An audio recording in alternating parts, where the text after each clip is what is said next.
Good morning students. हमारी जो last class थी उसमें मैंने आपको ये बताया था कि अष्टफलकीय संकुल होते हैं और जो चतुष्फलकीय संकुल होते हैं उन अष्टफलकीय संकुलों में और चतुष्फलकीय संकुलों में जो क्रिस्टल क्षेत्र विपाटन होता है वो किस प्रकार का होता है, ये मैंने आपको लास्ट क्लासेस में बता दिया था कि अष्टफलकीय और चतुष्फलकीय संकुलों में क्रिस्टल क्षेत्र विपाटन किस टाइप से होता है, मैंने आपको लास्ट क्लास में बताया। अब मैं आपको बता रहा हूँ कि लिगेंड जो होते हैं, इन लिगेंड्स को मैंने बेटा दो भागों में बांट रखे हैं। लिगेंड के प्रकार की अगर बात करता हूँ मैं लिगेंड को, तो मैंने लिगेंड को दो भागों में बांट रखा है। एक मेरे पास आएगा दुर्बल लिगेंड। कौन सा लिगेंड आएगा? एक आएगा दुर्बल लिगेंड, ठीक है। एक मेरे पास कौन सा आएगा? प्रबल लिगेंड। दुर्बल लिगेंड और प्रबल लिगेंड, दो तरह के लिगेंड मैंने क्लासीफाई कर रखे हैं, दुर्बल लिगेंड और प्रबल लिगेंड। दो तरह के लिगेंड्स हमारे पास होंगे, एक हमारे पास होगा दुर्बल लिगेंड और दूसरा हमारे पास कौन सा होगा? प्रबल लिगेंड, ठीक है। दुर्बल लिगेंड किसे कहते हैं? प्रबलेंट किसे कहते हैं? उससे पहले मैं आपको एक चीज़ पढ़ा रहा हूँ, वो आपको याद रखनी है, दैट इज युग्मन ऊर्जा। आपको क्या याद रखना है? युग्मन ऊर्जा। युग्मन ऊर्जा को अंग्रेजी में कहते हैं pairing energy. Pairing energy, pairing energy, pairing energy का मतलब होता है युग्मन ऊर्जा। और इसको डिनोट करते हैं पी से। इसको डिनोट करते हैं क्या? पी से। युग्मन ऊर्जा, युग्मन ऊर्जा को अंग्रेजी में कहते हैं पेयरिंग एनर्जी और पेयरिंग एनर्जी को डिनोट करते हैं पी से, ठीक है। युग्मन ऊर्जा क्या होती है? देखिए, युग्मन ऊर्जा का मतलब होता है इलेक्ट्रॉनों को, ये कक्षक है, कक्षक है, मान लीजिएगा कक्षक है, तो इसमें कितने इलेक्ट्रॉन है? 4 इलेक्ट्रॉन है। 4 इलेक्ट्रॉनों को अगर मैं युग्मित करता हूँ तो इनको अगर मैं युग्मित करूँगा तो इनको युग्मित करेंगे तो कैसे होंगे? ये 2 इलेक्ट्रॉन इधर युग्मित हो जाएंगे और ये 2 इलेक्ट्रॉन युग्मित हो जाएंगे। तो इलेक्ट्रॉनों को युग्मित करने के लिए जो ऊर्जा आवश्यक होती है उसे कहते हैं युग्मन ऊर्जा, ठीक है। यहाँ पर आपको ये समझ में आया कि युग्मन ऊर्जा किसे कहते हैं? तो युग्मन ऊर्जा का मतलब हो जाएगा इलेक्ट्रॉनों को युग्मित करने के लिए आवश्यक ऊर्जा क्या कहलाती है? युग्मन ऊर्जा कहलाती है। इलेक्ट्रॉनों को युग्मित करने के लिए आवश्यक ऊर्जा युग्मन ऊर्जा कहलाती है। इलेक्ट्रॉनों को युग्मित करने के लिए जो आवश्यक ऊर्जा होती है वो ऊर्जा क्या कहलाती है बेटा? वो ऊर्जा हमारे पास कहलाती है युग्मन ऊर्जा। युग्मित करने के लिए आवश्यक ऊर्जा कहलाती है। अब देखिए, एक मेरे पास होता है डेल्टा। डेल्टा को अपन कहते हैं अष्टफलकीय क्षेत्र, अष्टफलकीय संकुल की, अष्टफलकीय संकुलों की क्रिस्टल क्षेत्र विपाटन ऊर्जा। अष्टफलकीय संकुलों की क्रिस्टल क्षेत्र विपाटन ऊर्जा, ये हमारे पास टॉपिक है। तो अब देखिए, मेरे पास दो कंडीशन हो सकती है मेरे पास, कंडीशन नंबर 1 और कंडीशन नंबर 2।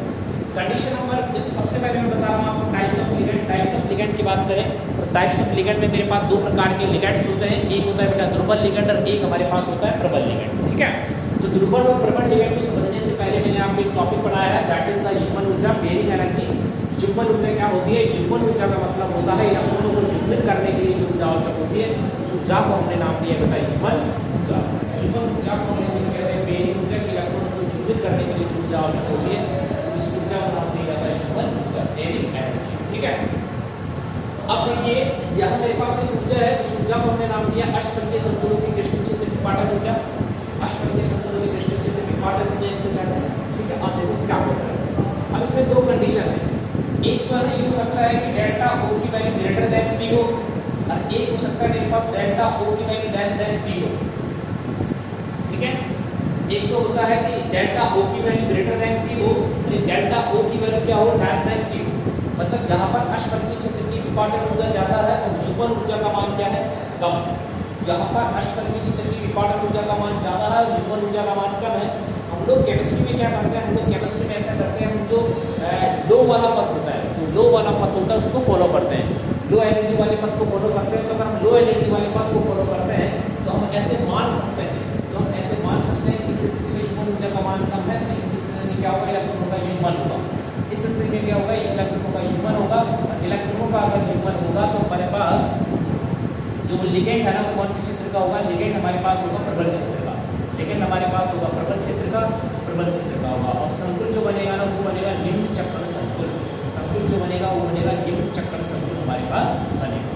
अगर मान लीजिए P का मान ज्यादा है तो हम युग्मन करेंगे क्या? हम युग्मन नहीं होगा तो हम यहाँ लिखेंगे युग्मन नहीं होगा, युग्मन नहीं होगा।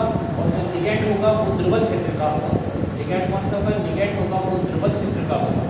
लिगैंड दुर्बल क्षेत्र का होगा और जो संकुल बनेगा वो बनेगा उच्च चक्रण संकुल। संकुल जो बनेगा मेरे पास वो बनेगा उच्च चक्रण संकुल। तो हम यहाँ पर देख सकते हैं टाइप्स ऑफ लिगैंड की अगर हम बात करते हैं तो टाइप्स ऑफ लिगैंड में हम लिखेंगे कि टाइप्स ऑफ लिगैंड कितने प्रकार के होते हैं। टाइप्स ऑफ लिगैंड दो प्रकार के होते हैं, एक होता है दुर्बल लिगैंड और एक हमारे पास होता है प्रबल लिगैंड। ठीक है, उससे पहले हमको एक बात समझनी थी, वो ये समझनी थी कि युग्मन ऊर्जा क्या होती है।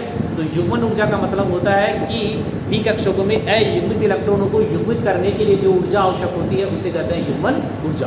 ठीक है, डी कक्षकों में अयुग्मित इलेक्ट्रॉनों को युग्मित करने के लिए जो ऊर्जा आवश्यक होती है उसे अपन कहते हैं युग्मन ऊर्जा, उसे युग्मन ऊर्जा कहा जाता है। ठीक है, उसके बाद में हमारे पास आता है डेल्टा ओ। डेल्टा ओ, डेल्टा ओ का मतलब होता है अष्टफलकीय संकुलों की क्रिस्टल क्षेत्र विपाटन ऊर्जा। अब दो ऊर्जा मेरे पास हो गई है, एक तो हो गई है CFSE, इसे हमने CFSE लिखा है। CFSE, CFSE का मतलब होता है crystal field splitting energy. CFSE का मतलब होता है क्रिस्टल फील्ड स्प्लिटिंग एनर्जी। तो क्रिस्टल फील्ड स्प्लिटिंग एनर्जी और पेयरिंग एनर्जी ये दो हैं। अगर मान लीजिए आपके पास डेल्टा ओ की वैल्यू ज़्यादा है और युग्मन ऊर्जा का मान कम है तो हम युग्मन करेंगे, क्योंकि हम हमेशा वो चीज़ को फॉलो करते हैं जो लीस्ट एनर्जी की होती है। तो यहाँ पर युग्मन ऊर्जा का मान कम है तो हम इलेक्ट्रॉनों का युग्मन कर देंगे। अगर इलेक्ट्रॉन का युग्मन हो जाएगा तो वो लिगैंड प्रबल क्षेत्र का लिगैंड हो जाएगा और उसे निम्न चक्रण संकुल कहा जाएगा। और कंडीशन दूसरी ये है कि अगर मान लीजिए युग्मन ऊर्जा का मान कम नहीं है, ज़्यादा है, तो हम इस स्थिति में युग्मन नहीं करेंगे, लिगैंड दुर्बल क्षेत्र का होगा और जो संकुल बनेगा वो कौन सा बनेगा, वो बनेगा हमारे पास उच्च चक्रण संकुल। कौन सा संकुल बनेगा, उच्च चक्रण संकुल बनेगा। ये आपको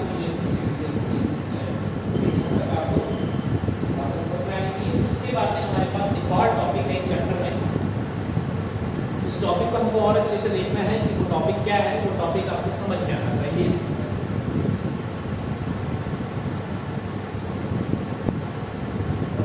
तो जो टॉपिक है हमारे पास, वो टॉपिक है वो है स्पेक्ट्रमो रासायनिक श्रेणी। स्पेक्ट्रमो रासायनिक श्रेणी, स्पेक्ट्रमो रासायनिक श्रेणी क्या होती है वो देखिए मैंने कहा मेरे पास लिगैंड है। सपोज कीजिए मेरे पास एक NS एक लिगैंड है, CO एक लिगैंड है, Cl- एक लिगैंड है, H2 एक लिगैंड है। इन जितने भी जो लिगैंड होते हैं सबके लिगैंडों के लिए मैंने डेल्टा O की वैल्यू निकाली। इन सबके लिए मैंने किसकी मान निकाली, डेल्टा O की वैल्यू निकाली। अब किसी की डेल्टा O का वैल्यू कम आएगा और किसी की डेल्टा O का वैल्यू क्या आएगा, ज़्यादा।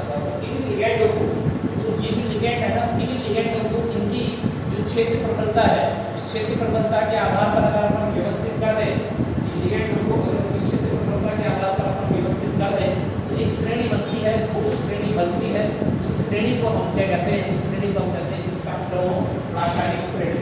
स्पेक्ट्रमो रासायनिक श्रेणी उसे कहा जाता है।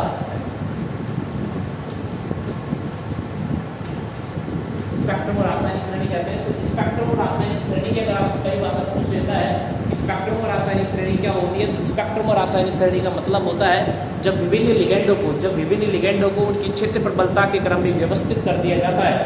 जब विभिन्न लिगैंडों को उनकी क्षेत्र प्रबलता के क्रम में व्यवस्थित कर दिया जाता है तो एक श्रेणी बनती है। वो जो श्रेणी बनती है उस श्रेणी को हमने क्या कहा, उस श्रेणी को हमने नाम दिया है स्पेक्ट्रमो रासायनिक श्रेणी। स्पेक्ट्रमो रासायनिक श्रेणी का मतलब हो जाएगा जब विभिन्न लिगैंडों को उनकी क्षेत्र प्रबलता या डेल्टा O के आधार पर व्यवस्थित कर दिया जाता है तो उस श्रेणी को अपन कहते हैं स्पेक्ट्रमो रासायनिक श्रेणी। जो स्पेक्ट्रम से श्रेणी ऊपर आएगा उसे कहेंगे प्रबल क्षेत्र लिगैंड। इस श्रेणी में जो बिल्कुल ऊपर आता है उसे कहते हैं हम प्रबल क्षेत्र लिगैंड के नाम से जाना जाता है। इसे प्रबल क्षेत्र लिगैंड के नाम से जाना जाता है। और जो श्रेणी में नीचे की साइड आता है उसको हम कहते हैं दुर्बल क्षेत्र लिगैंड। इसे हम कहेंगे दुर्बल क्षेत्र लिगैंड के नाम से भी जाना जाता है। एक दुर्बल क्षेत्र लिगैंड, एक हमारे पास होता है दुर्बल क्षेत्र लिगैंड। तो स्पेक्ट्रम रासायनिक श्रेणी में जो सबसे पहले आएगा वो होगा प्रबल क्षेत्र लिगैंड और स्पेक्ट्रम रासायनिक श्रेणी में जो बाद में आएगा वो होगा दुर्बल क्षेत्र लिगैंड। ये हमारे पास एक श्रेणी बन गई। इस श्रेणी को हमने नाम दिया है स्पेक्ट्रम रासायनिक श्रेणी। ठीक है, अब अपन यहाँ पर देखिए एक और चीज जो अपन करेंगे वो अगला जो हमारे पास टॉपिक इसमें आएगा इस चैप्टर में वो आएगा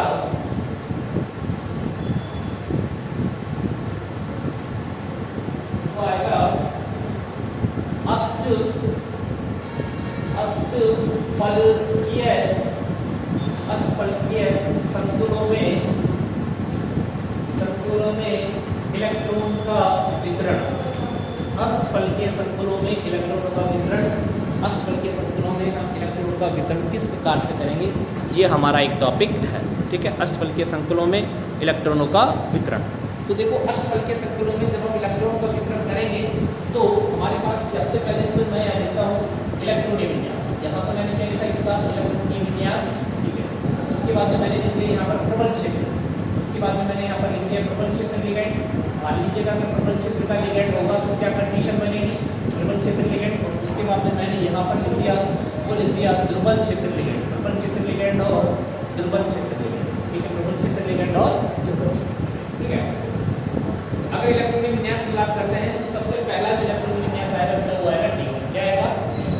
अब आपको पता है डी कक्षकों को मैंने दो भागों में बांट रखा है, एक सेट ऊपर होता है और एक सेट नीचे। डी कक्षकों को मैंने दो भागों में बांट रखा है, एक सेट ऊपर होता है और एक सेट कहाँ होता है, नीचे होता है। ये वाला जो सेट होता है इसका अपन नाम देते हैं टी2जी। ये वाला जो सेट होता है उसे नाम देते हैं ईजी। ये वाला जो सेट होता है इसे नाम देते हैं टी2जी। ये वाला जो सेट होता है इसे नाम देते हैं ईजी, ठीक है। इसी तरह सपोज कीजिएगा मेरे पास क्या आएगा टी2, क्या आएगा टी2 वाले को मैंने दो भागों में डिवाइड कर रखा है, एक ऊपर और ये तीन नीचे, ठीक है। ये वाला सेट है वो है टी2जी, ये वाला सेट है वो कौन सा है, इसी तरह यहाँ पर देखो मैंने दो ऊपर डिवाइड कर रखे हैं और तीन मैंने डिवाइड कर रखे हैं। ये वाला सेट है वो है टी2जी, ये वाला सेट है वो कौन सा है। इसी तरह डी3 की अगर मैं बात करता हूँ, डी3 की बात करेंगे तो ये दो कक्षक ऊपर आएंगे, तीन कक्षक नीचे आएंगे। ये वाला सेट है वो है टी2जी और ये वाला सेट कौन सा है। अगर यहाँ की बात करते हैं दो कक्षक ऊपर आएंगे और तीन कक्षक आएंगे नीचे। ये वाला सेट है टी2जी, ये वाला सेट कौन सा है। इस तरह हमारे पास क्या होगा कक्षक बनेंगे। आपको पता है अष्टफलकीय संकुलों में दो प्रकार के कक्षक होते हैं। आपको ये पता होना चाहिए कि अष्टफलकीय जो संकुल होते हैं उन अष्टफलकीय संकुलों में दो प्रकार के कक्षक हमारे पास होते हैं। एक जो कक्षक होते हैं उसको हमने नाम दिया जाता है टी2जी और दूसरे को नाम क्या देते हैं ईजी। अब देखिए सबसे पहले मैं बात करता हूँ टी1 को। जैसे ये वाला कक्षक नहीं डूब जाएगा, ये वाला कक्षक कौन सा है डूब जाएगा। ये वाला कक्षक नहीं डूब जाएगा, ये वाला कक्षक कौन सा है डूब जाएगा। एक इलेक्ट्रॉन के इलेक्ट्रॉन क्षेत्र में नहीं डूब जाएगा, बनेंगे चाहे प्रबल क्षेत्र हो चाहे दुर्बल क्षेत्र। ये बन गया एक इलेक्ट्रॉन और ये बन गया एक। अगर बी को दो इलेक्ट्रॉन होंगे, पहले दिन के बाद में बनेंगे एक और एक दो। दुर्बल क्षेत्र में भी वही कंडीशन आएगी एक और एक दो। इसी तरह तीन इलेक्ट्रॉन है, तीन इलेक्ट्रॉन है तो एक इलेक्ट्रॉन यहाँ आ जाएगा, एक इलेक्ट्रॉन यहाँ, एक इलेक्ट्रॉन यहाँ। ऐसे सेम कंडीशन यहाँ पर बनेगी। तीन इलेक्ट्रॉन फिल करने हैं तो तीन इलेक्ट्रॉन फिल करने हैं तो एक दो ये कहने का मतलब ये है कि चाहे तो प्रबल क्षेत्र का लिगैंड हो और चाहे हमारे पास दुर्बल क्षेत्र का लिगैंड हो।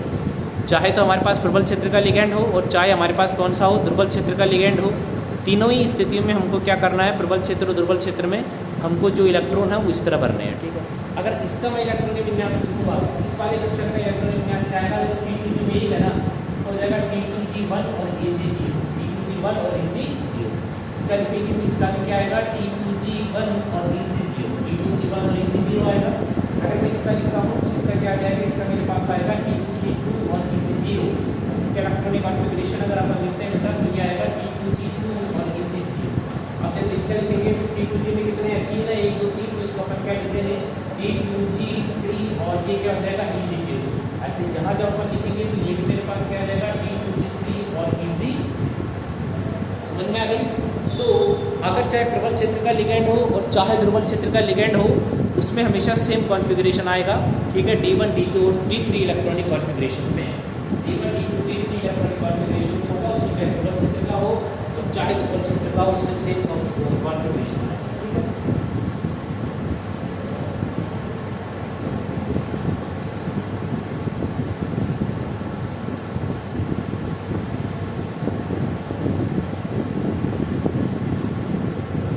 बात करेंगे वही वापस से यहाँ पर मैंने लिखा प्रबल क्षेत्र, कौन सा लिखा प्रबल क्षेत्र, यहाँ मैंने क्या लिखा दुर्बल क्षेत्र। एक मेरे पास आया प्रबल क्षेत्र और एक मेरे पास कौन सा आ गया दुर्बल क्षेत्र आया, ठीक है।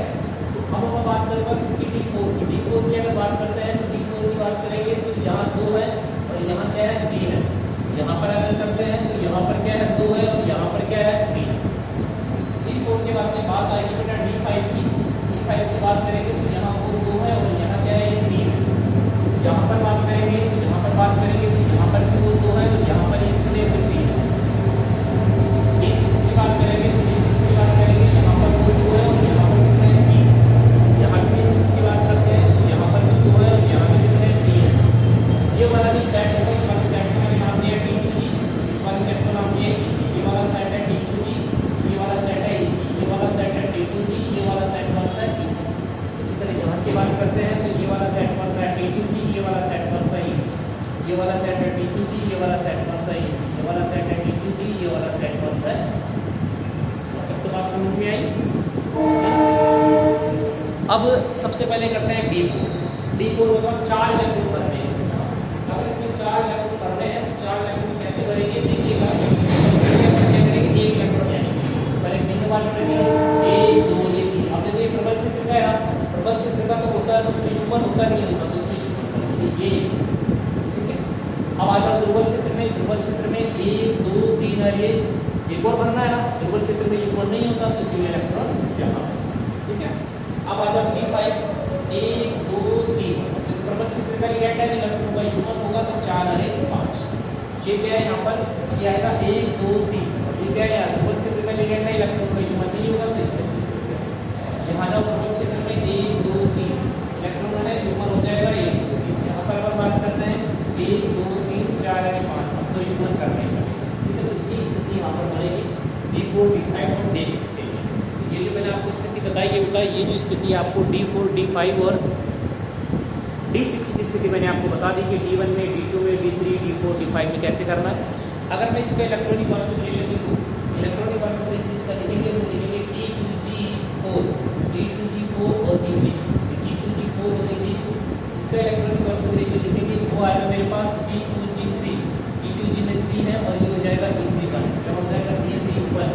यहाँ की बात करते हैं तो यहाँ मेरे पास आएगा, वो आएगा D2G5 और EC0। यहाँ अगर इसकी बात करते हैं तो ये आ जाएगा D2G4 और D2G3 और EG2। यहाँ पर देखो D2G में कितने हैं, 6, तो ये आ जाएगा D2G6 और EG0।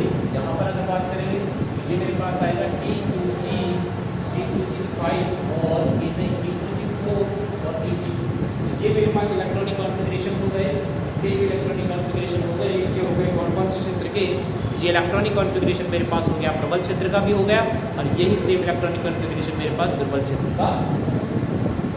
तो ये इलेक्ट्रॉनिक कॉन्फ़िगरेशन है जो मेरे पास हो गए प्रबल क्षेत्र के और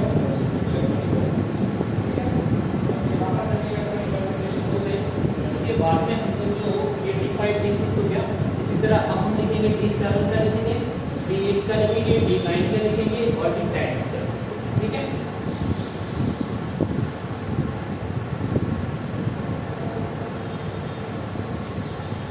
अब मेरे पास D6 के बाद में आएगा D7 के बाद में आएगा D8 के बाद में आएगा D9 और इसी तरह मेरे पास लास्ट में आएगा D10।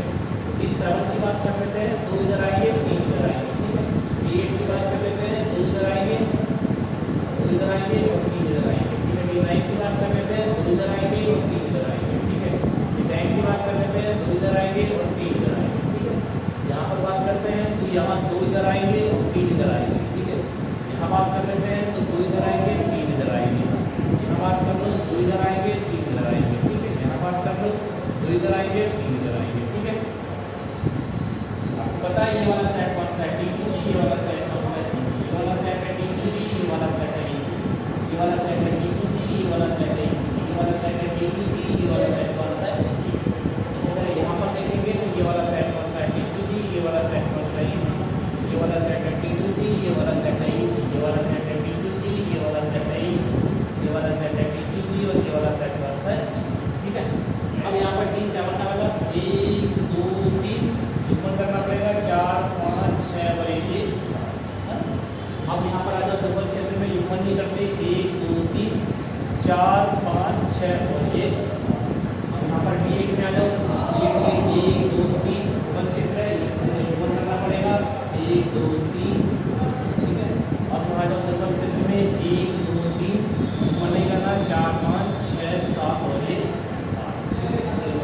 D9 से 1 2 3 4 5 6 7 8 और ये यहाँ पर 1 2 3 4 5 6 7 8 और ये ओके में बिल्कुल सेम कॉन्फ़िगरेशन आएगा।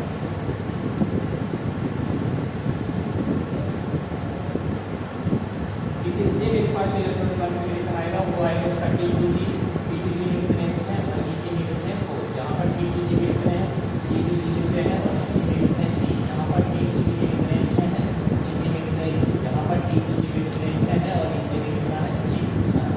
इसी तरह अगर हम यहाँ देखते हैं तो यहाँ मेरे पास D2G में कितने हैं 5 टी टू जी में कितने 6 और टी जी में कितने 2। यहाँ मेरे पास टी टू जी में कितने 6 हैं और ई जी में कितने 3। यहाँ मेरे पास टी टू जी में 6 है और ई जी में कितने हैं। ये हमारे पास कंट्रोलिंग कॉन्फ़िगरेशन आ जाएगा ऑर्बिटल्स का कक्षक होगा। मेरे हिसाब से यहाँ तक आपको इस चैप्टर में कोई दिक्कत नहीं होनी चाहिए। होगी क्या नहीं होगी, यहाँ तक कोई दिक्कत। और आगे के अपन